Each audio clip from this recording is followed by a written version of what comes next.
नमस्कार प्यारे बच्चों, आप सभी का स्वागत है आपके YouTube चैनल। नमस्कार प्यारे बच्चों, आज हम यूपी बोर्ड की क्लास 7 के मैथ के इकाई 12 क्षेत्र मिति के अभ्यास 12E के क्वेश्चंस को सॉल्व करेंगे। इस अभ्यास के सारे प्रश्न समांतर चतुर्भुज के क्षेत्रफल पर आधारित हैं। तो अभ्यास के प्रश्नों को हल करने से पहले हम समांतर चतुर्भुज के क्षेत्रफल के सूत्र को देखेंगे।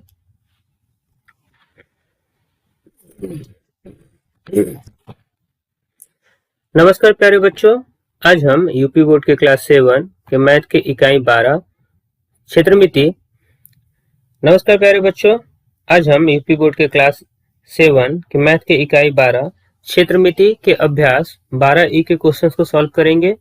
इस अभ्यास के सारे प्रश्न समांतर चतुर्भुज के क्षेत्रफल पर आधारित हैं। तो अभ्यास के प्रश्नों को हल करने से पहले हम समांतर चतुर्भुज के क्षेत्रफल के सूत्र को देखेंगे और फिर अभ्यास के प्रश्नों को हल करेंगे। तो चलिए शुरू करते हैं आज का वीडियो।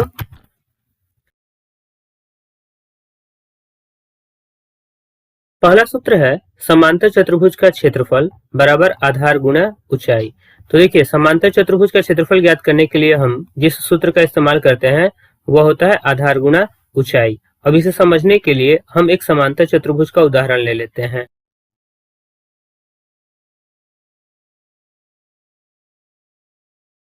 तो देखिए, यहाँ हमने एक समांतर चतुर्भुज ए बी सी डी का उदाहरण लिया, ठीक है, जिसमें इसकी भुजा A B B C C D तथा ए डी है, ठीक है। अब सूत्र है आधार गुणा ऊंचाई। तो इसमें हम किसी भी भुजा को आधार के रूप में ले सकते हैं। जैसे अगर हम यहाँ भुजा CD को आधार के रूप में लेते हैं तो ऊंचाई जो होगी वह इस भुजा के सामने वाले शीर्ष या तो शीर्ष A या तो शीर्ष B से हम इस भुजा पर लंब खींचेंगे, ठीक है। जैसे मान लिया कि B से हमने यहाँ CD पर एक लंब खींचा, तो यह जो लंब होगा वही इसकी ऊंचाई मानी जाएगी, ठीक है। तो ऊंचाई को लेते समय हमें यह ध्यान रखना है कि जिस भुजा को हम आधार के रूप में ले रहे हैं उसके सामने वाले शीर्ष से उस भुजा पर हम लंबवत लंबाई को लेंगे, ठीक है। हम यहाँ भुजा को बदल भी सकते हैं। जैसे यहाँ भुजा CD है, अगर हमारा मन हो कि हम भुजा AD पर ले या प्रश्न में भुजा AD दिया गया हो, तो जो हमारा शीर्ष होगा वह सामने वाले शीर्ष B तथा C से हम भुजा AD पर लंब खींचेंगे। तो मान लिया कि अगर हम शीर्ष B से भुजा AD पर लंब खींचते हैं तो यहाँ जो ऊंचाई होगा वह यह वाला ऊंचाई होगा, ठीक है। वहां हम इस ऊंचाई को नहीं मानेंगे। तो सूत्र का इस्तेमाल करते समय हमें यह विशेष ध्यान रखना है कि आधार समांतर चतुर्भुज की एक भुजा हो सकती है और ऊंचाई उस भुजा पर सामने वाले शीर्ष से खींचा गया लंब होता है, ठीक है। नमस्कार प्यारे बच्चों, आज हम यूपी बोर्ड के क्लास 7 के मैथ के इकाई 12 क्षेत्र मिति के अभ्यास 12E के क्वेश्चंस को सॉल्व करेंगे। इस अभ्यास के सारे प्रश्न समांतर चतुर्भुज के क्षेत्रफल पर आधारित हैं। तो अभ्यास के प्रश्नों को हल करने से पहले हम समांतर चतुर्भुज से संबंधित महत्वपूर्ण सूत्रों को देखेंगे और फिर अभ्यास के प्रश्नों को हल करेंगे। तो चलिए शुरू करते हैं आज का वीडियो। हमारा पहला सूत्र है समांतर चतुर्भुजाकार क्षेत्र का क्षेत्रफल बराबर आधार गुणे ऊंचाई। तो देखिए, समांतर चतुर्भुज का जब हमें क्षेत्रफल ज्ञात करना हो तो उसके लिए हम जिस सूत्र का इस्तेमाल करेंगे वह होगा आधार गुणा ऊंचाई। अब इस सूत्र को हम समझ लेते हैं। तो देखिए, यहाँ हमने एक समचतुर्भुज A B C D का उदाहरण लिया है, ठीक है। अगर हमें इसका क्षेत्रफल ज्ञात करना हो तो हम इसकी किसी एक भुजा को आधार के रूप में ले सकते हैं। जैसे यदि हम भुजा CD को आधार के रूप में लेते हैं तो यहाँ जो हमारा ऊंचाई होगा वह सामने वाले शीर्ष B या सामने वाले शीर्ष A से इस भुजा पर खींचा गया लंब होगा, ठीक है। जैसे यदि हम B से कोई लंब CD पर खींचते हैं तो यह लंब की जो लंबाई होगी वही ऊंचाई होगा, ठीक है। यही हमारा क्षेत्रफल ज्ञात करने में ऊंचाई का प्रयोग करेंगे। यदि हम शीर्ष A से लंब खींचते हैं तो इसके लिए हमें भुजा CD को और आगे की तरफ बढ़ाना होगा और फिर हम यहाँ से एक लंब खींचेंगे और इस लंब की जो लंबाई होगी वही हमारा ऊंचाई होगा और यह हमारा आधार हो जाएगा, ठीक है। आधार जो होगा वो हमारा C से D तक का ही होगा, ठीक है। हम इसके आगे की लंबाई को आधार में ऐड नहीं करेंगे। हम यहाँ समचतुर्भुज का क्षेत्रफल ज्ञात करने में आधार को बदल भी सकते हैं, ठीक है। यदि हम चाहे तो इस भुजा AD को अगर आधार के रूप में लेंगे तो जो हमारा ऊंचाई होगा, AD के सामने की भुजा के दो शीर्ष हैं, शीर्ष B और शीर्ष C, तो हम शीर्ष B से AD पर लंब खींचेंगे, ठीक है। मान लिया कि हम AD पर लंब खींच रहे हैं, तो यह हमारा ऊंचाई होगा, ठीक है। तो हमने यहाँ देखा कि यदि हम भुजा को आधार, किसी एक भुजा को आधार के रूप में ले रहे हैं तो उसके सामने वाले शीर्ष से उस भुजा पर खींचे गए लंब की लंबाई को हम ऊंचाई के रूप में लेंगे, ठीक है। हम तिरछी ऊंचाई को ऊंचाई के रूप में नहीं, जैसे यह एक तिरछी रेखा है जो यहाँ 90 डिग्री का कोण नहीं बना रहा है, तो हम इसे ऊंचाई के रूप में नहीं लेंगे, ठीक। अब हम दूसरे सूत्र को समझेंगे।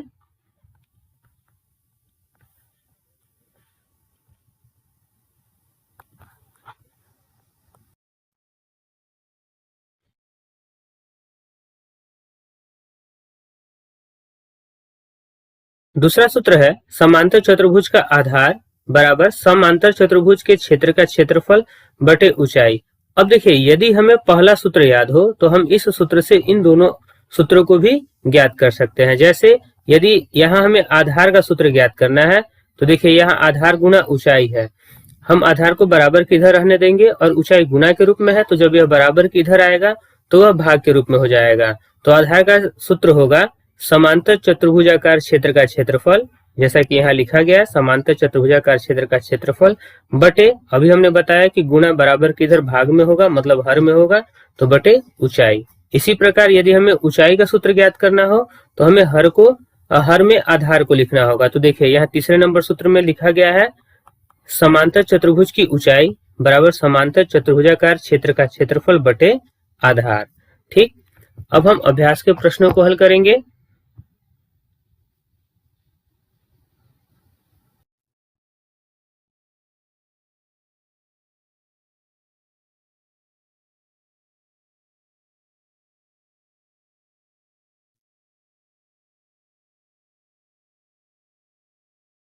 पहला क्वेश्चन है, निम्नांकित सारणी में दिए गए मापों से प्रत्येक समांतर चतुर्भुजाकार क्षेत्र का क्षेत्रफल ज्ञात कीजिए। अब देखिए यहाँ हमें कुछ प्रश्न दिए गए हैं जिसमें समांतर चतुर्भुज की आधार और ऊंचाई का माप दिया गया है और इसके आधार पर हमें इसका क्षेत्रफल ज्ञात करना है। तो अभी हमने देखा कि समांतर चतुर्भुज का क्षेत्रफल बराबर सूत्र होता है आधार गुना ऊंचाई, ठीक है। यह होता है आधार गुना ऊंचाई। तो इसके अनुसार पहले नंबर जो प्रश्न है उसका जो क्षेत्रफल होगा वह होगा 8 गुना 3 सेंटीमीटर स्क्वायर बराबर 24 सेंटीमीटर स्क्वायर, ठीक है। दूसरा क्वेश्चन, 2.8 सेंटीमीटर यह आधार है, तो हम यहाँ लिखेंगे 2.8 गुना, और ऊंचाई है 5, तो करेंगे 5 से गुना और यह सेंटीमीटर स्क्वायर हो जाएगा, ठीक है। अब 2.8 का जब 5 से गुना करेंगे तो देखिए पहले 5 से 8 में गुना करेंगे, 8 5 40 का शून्य हासिल 4, 5 दूनी 10 और 4 14, तो ये हो गया 140। अब देखिए एक अंक के पहले दशमलव है तो हम यहाँ एक अंक के पहले दशमलव लगा लेंगे और ये हो जाएगा 14 सेंटीमीटर स्क्वायर, ठीक, क्योंकि दशमलव के बाद शून्य का कोई महत्व नहीं होता है। तीसरा क्वेश्चन है जिसमें आधार है 12 मिलीमीटर और ऊंचाई है 7 सेंटीमीटर। तब देखिए यहाँ आधार की इकाई और ऊंचाई की इकाई अलग अलग है, तो क्षेत्रफल ज्ञात करने में सबसे पहले हमें इन दोनों की इकाई को एक करना होगा। या तो हम इसे मिलीमीटर में बदल ले सेंटीमीटर को, या मिलीमीटर को हम सेंटीमीटर में बदल ले, ठीक है। तो यहाँ दिया गया है आधार बराबर 12 मिलीमीटर। अब यदि हम मिलीमीटर को सेंटीमीटर में बदले तो 1 मिलीमीटर बराबर 1/10 सेंटीमीटर होता है। ठीक है, मतलब मिलीमीटर को सेंटीमीटर में बदलने के लिए हमें 10 से भाग करना होता है। तो यहाँ अगर हम 12 मिलीमीटर देखें तो ये हो जाएगा 12/10। अब 10 से भाग करेंगे तो एक अंक के पहले दशमलव लगाएंगे तो यह 1.2 सेंटीमीटर होगा। ठीक है, अब देखिए यहाँ आधार हमारा सेंटीमीटर में बदल गया 1.2 सेंटीमीटर। अब हम यहाँ ऊंचाई भी 8.7 सेंटीमीटर है, तो दोनों की इकाई एक हो गया।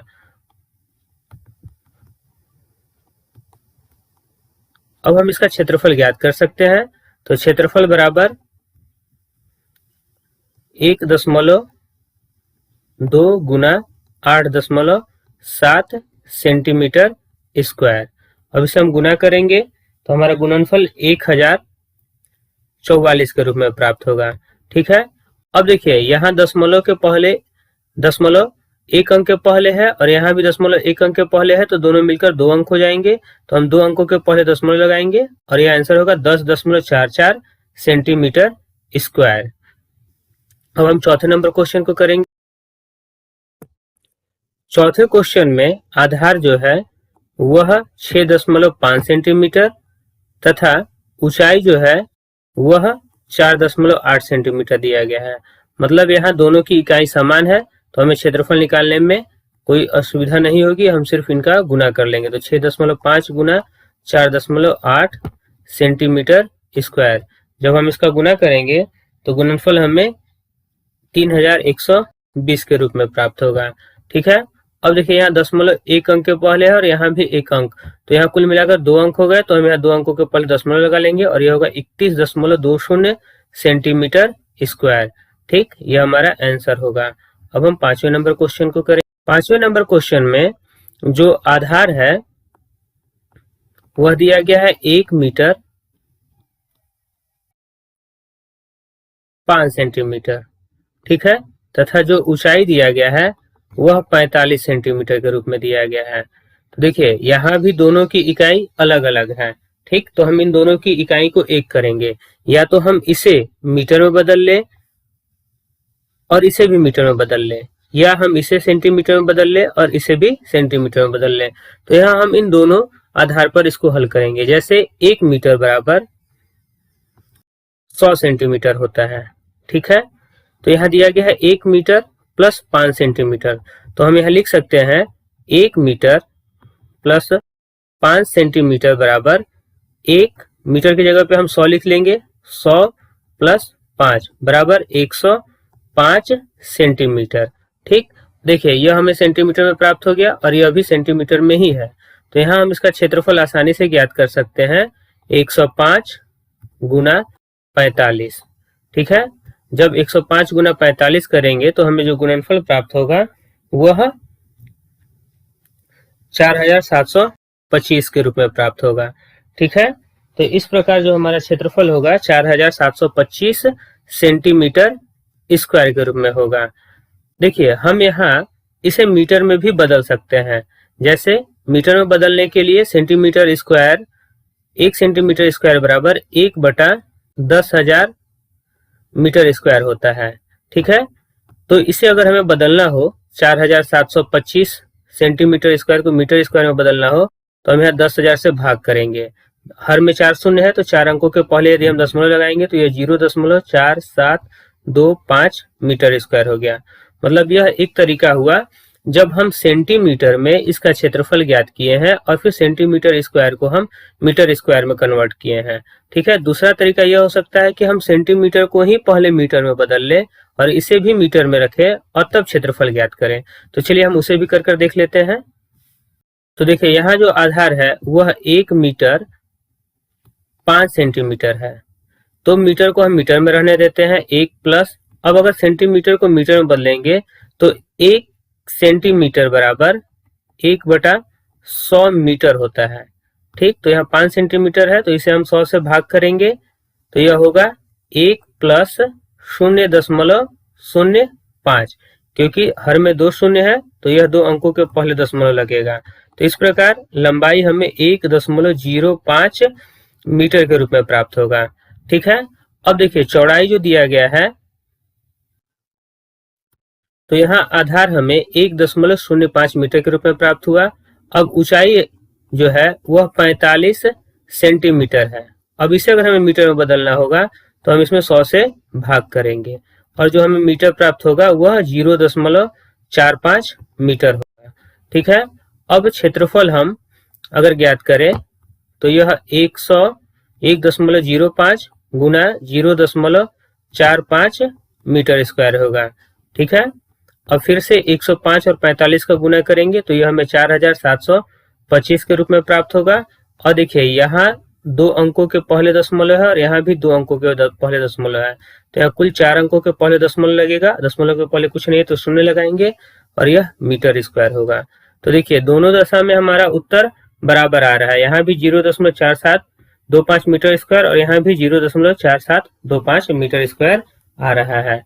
तो हमें जो आसान हो हम उस तरीके से इसे हल कर सकते हैं। अगला क्वेश्चन है जिसमें आधार जो है वह 4.2 डेसीमीटर तथा ऊंचाई 25 सेंटीमीटर में दिया गया है। ठीक है। तो या तो हम आधार को सेंटीमीटर में बदल लें या सेंटीमीटर को हम डेसीमीटर में बदल लें। तो हम यहाँ सेंटीमीटर को डेसीमीटर में बदलेंगे। 1 सेंटीमीटर बराबर 1/10 डेसीमीटर होता है। ठीक है। 1 सेंटीमीटर बराबर 1/10 सेंटीमीटर होता है, मतलब 25 सेंटीमीटर बराबर 25/10। ठीक है। मतलब 2.5 डेसीमीटर। तो देखिए यहाँ दोनों की इकाई 1 हो गई। ठीक है। दोनों डेसीमीटर में हो गए। अगर हम इसका क्षेत्रफल ज्ञात करेंगे, क्षेत्रफल का सूत्र होगा क्षेत्रफल बराबर आधार गुना ऊंचाई। ठीक है। आधार है 4.2 डेसीमीटर गुना ऊंचाई है 2.5 डेसीमीटर। ठीक है। अब देखिए अगर हम 25 का गुना 2 में करेंगे तो 50 होगा। 25 दूनी 50, हासिल 5, 25 चौके 100 और 100 में 5 जोड़ेंगे तो 105। तो गुणनफल हमें 25 और 42 का 1050 के रूप में प्राप्त हुआ। यहाँ 1 अंक के पहले दशमलव है और यहाँ भी 1 अंक के पहले दशमलव है, तो कुल 2 अंक हो गए। मतलब हमें दशमलव यहाँ 2 अंकों के पहले लगाना है और यह डेसीमीटर स्क्वायर हो जाएगा। ठीक है। डेसीमीटर स्क्वायर, तो इसे हम लिख सकते हैं 10.50 डेसीमीटर स्क्वायर।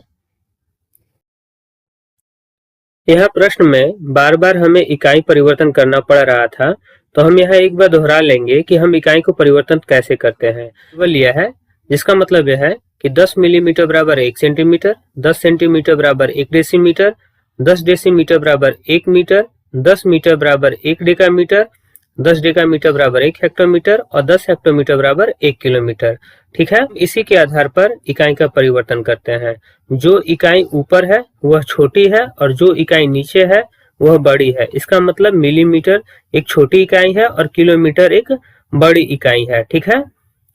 मिलीमीटर से बड़ा सेंटीमीटर होगा, सेंटीमीटर से बड़ा डेसीमीटर होगा, डेसीमीटर से बड़ा मीटर, मीटर से बड़ा डेकामीटर और डेकामीटर से बड़ा हेक्टोमीटर होता है।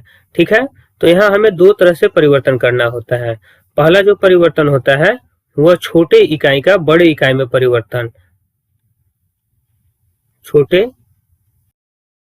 इकाई से बड़े इकाई में परिवर्तन। ठीक है। और दूसरा जो होता है वह बड़े इकाई से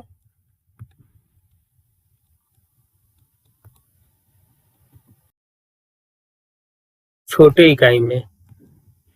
ठीक है। मतलब यह देखा जाए तो छोटे इकाई से बड़े इकाई में, मतलब ऊपर से नीचे के क्रम में हम जा रहे हैं। ठीक है। और दूसरा है बड़े इकाई से छोटे इकाई में, मतलब हम नीचे से ऊपर के क्रम में जा रहे हैं। यह 2 क्रम होता है परिवर्तन का।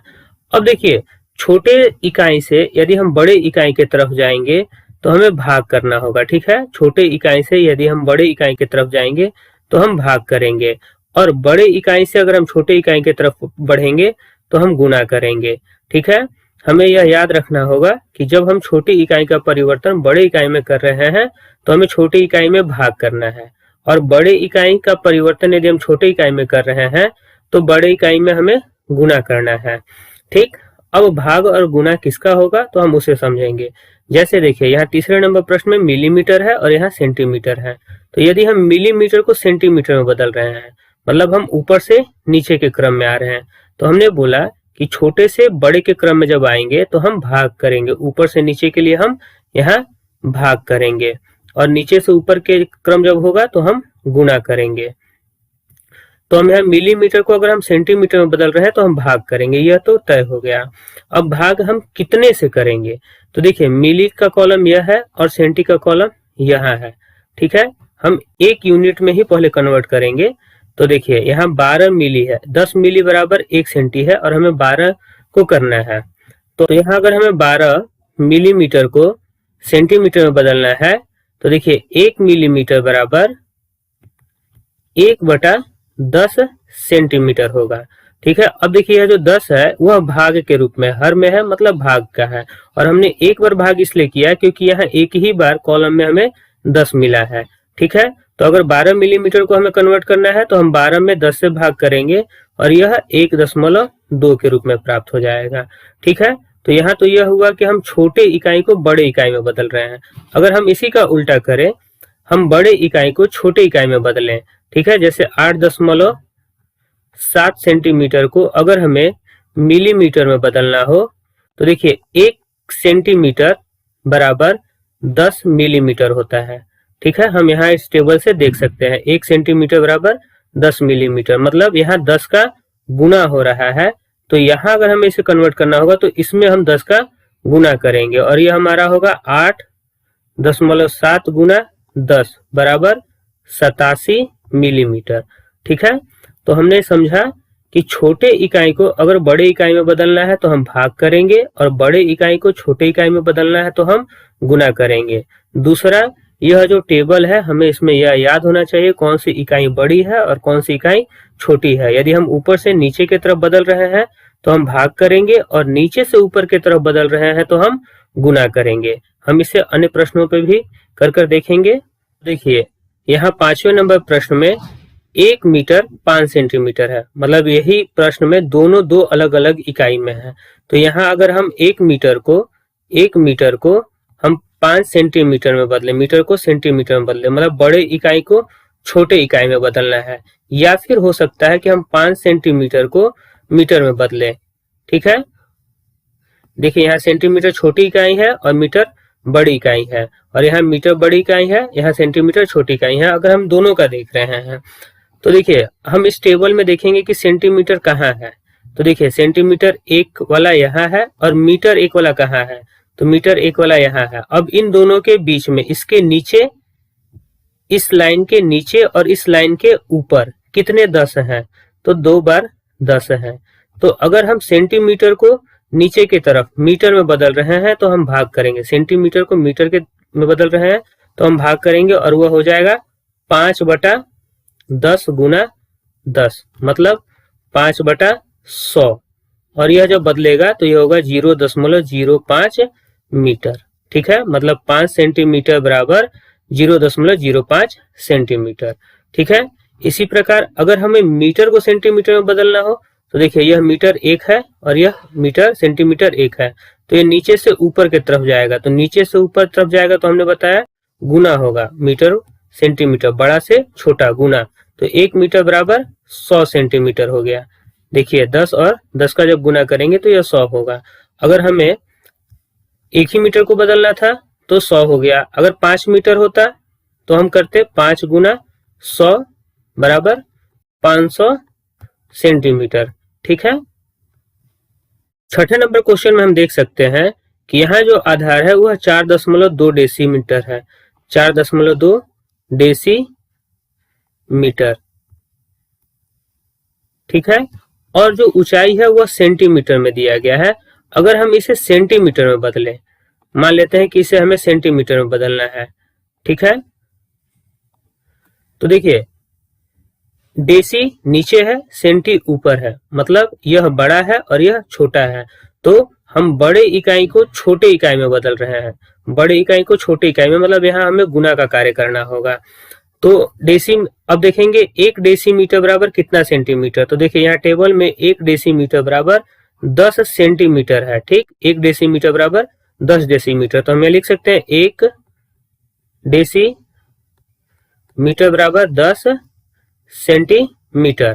ठीक है, तो अगर हमें 4.2 डेसीमीटर को बदलना होगा तो हम 4.2 में 10 का गुना करेंगे और यह हमें 42 सेंटीमीटर के रूप में प्राप्त होगा। ठीक, अब इसी प्रश्न में यदि हमें 25 सेंटीमीटर को डेसीमीटर में बदलना हो तो फिर क्या करेंगे? तो देखिए, हम पहले 1 सेंटीमीटर बराबर कितना डेसीमीटर होगा इसे देखेंगे। तो 1 सेंटीमीटर कहाँ है? यहाँ है। और 1 डेसीमीटर कहाँ है? यहाँ है। ठीक, जस्ट उसके नीचे। अब इस लाइन के नीचे जो सेंटीमीटर की लाइन है, इस लाइन के नीचे, और यह जो डेसीमीटर की लाइन है इस लाइन के ऊपर कितने बार शून्य आया है? तो देखिए, एक बार शून्य, या कितने बार 10 आया? तो एक बार 10 आया है। तो हम इसे 1/10 लिखेंगे। 1 सेंटीमीटर बराबर 1/10 डेसीमीटर। अब अगर हमें 25 सेंटीमीटर को बदलना है तो 25 सेंटीमीटर बराबर 1/10 गुना 25 बराबर 2.5 डेसीमीटर। ठीक है, तो आशा है कि आपको यह समझ में आया होगा कि हम इकाई का परिवर्तन कैसे करते हैं। इसे आप जितना ज्यादा अभ्यास करेंगे आपको यह उतना ही आसान होता चला जाएगा।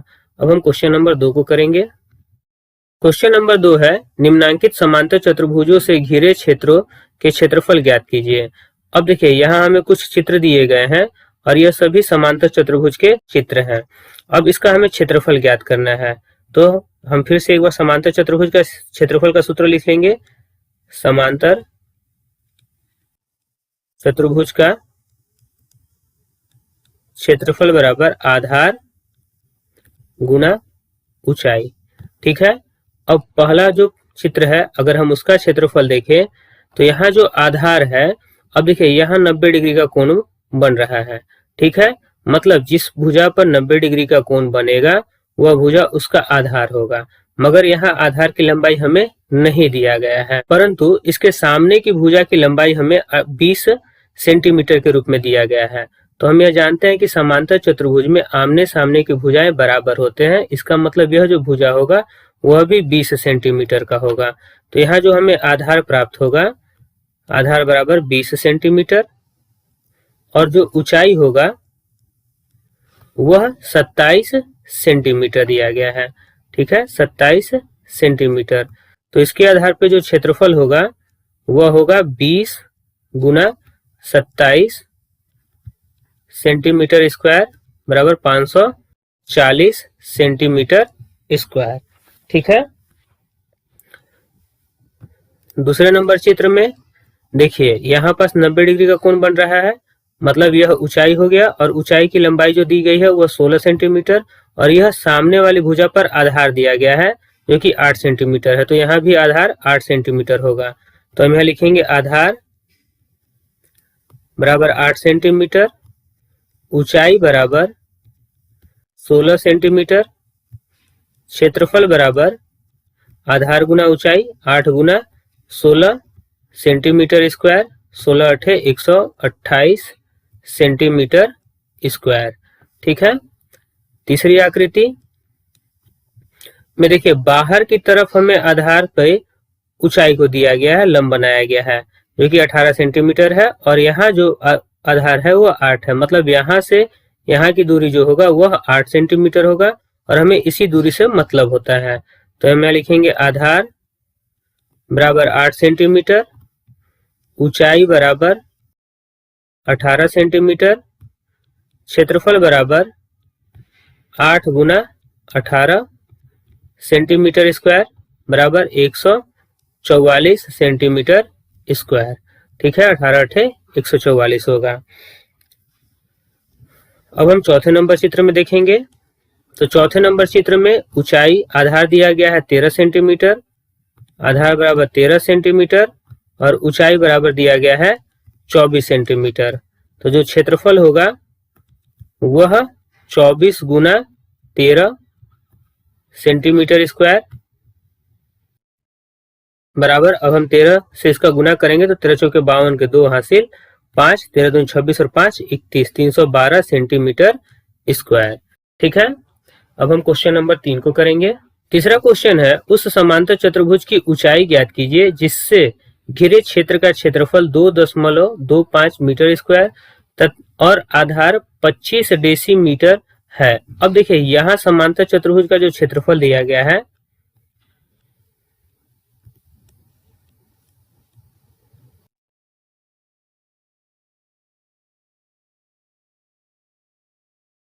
वह है 2.25 मीटर स्क्वायर, ठीक है। और जो समांतर चतुर्भुज का आधार दिया गया है वह दिया गया है 25 डेसीमीटर, ठीक है। अब देखिए यह दोनों अलग अलग इकाई में है, तो ऊंचाई को ज्ञात करने के लिए हमें इन दोनों में से किसी एक की इकाई को बदलना होगा। तो हम डेसीमीटर को मीटर में बदलेंगे, ठीक है। तो इकाई बदलने के लिए जो तालिका का हमने इस्तेमाल किया था हम उसी तालिका के हिसाब से इसे भी बदलेंगे। तो देखिए डेसीमीटर, डेसीमीटर कहाँ है, तो 1 डेसीमीटर यहाँ है, ठीक है। इसे बदलना किस में है, मीटर में बदलना है, तो मीटर यहाँ है, ठीक है। ये दोनों हमें कि यह जो लाइन है इस लाइन के नीचे, मतलब हम इसे पूरा खींचेंगे और इस लाइन के नीचे तथा इस लाइन के ऊपर, ठीक है, 1 मीटर और 1 डेसीमीटर के बीच के हम देखेंगे। तो इसके बीच में 10 आ रहा है, ठीक है, मतलब 10 डेसीमीटर बराबर 1 मीटर। यदि हम इसका उल्टा करें तो एक डेसीमीटर बराबर मीटर को लिखना हो, यहाँ 10 डेसीमीटर बराबर 1 मीटर है, तो अगर हमें 1 डेसीमीटर को अगर मीटर में लिखना होगा तो ये होगा 1/10 मीटर, ठीक है, 1/10 मीटर। हमने बताया कि छोटी इकाई को अगर बड़ी इकाई में बदलना होगा तो हमें भाग करना होगा। तो देखिए डेसीमीटर ऊपर है और मीटर नीचे है, मतलब डेसीमीटर छोटी इकाई है और मीटर बड़ी इकाई है। तो जब हम इसे बदल रहे हैं, नीचे की तरफ आ रहे हैं, तो हम हर में 10 लिखेंगे, मतलब भाग करेंगे। अगर हम 25 डेसीमीटर को कन्वर्ट करें तो ये होगा 1/10 गुना 25, मतलब 2.5 मीटर, ठीक है। मतलब यहाँ हम आधार को लिख सकते हैं 2.5 मीटर, ठीक है। अब देखिए यहाँ हमें आधार भी मीटर में और क्षेत्रफल भी मीटर स्क्वायर में, दोनों एक ही इकाई में प्राप्त हो गए। अब हम यहाँ लिखेंगे समांतर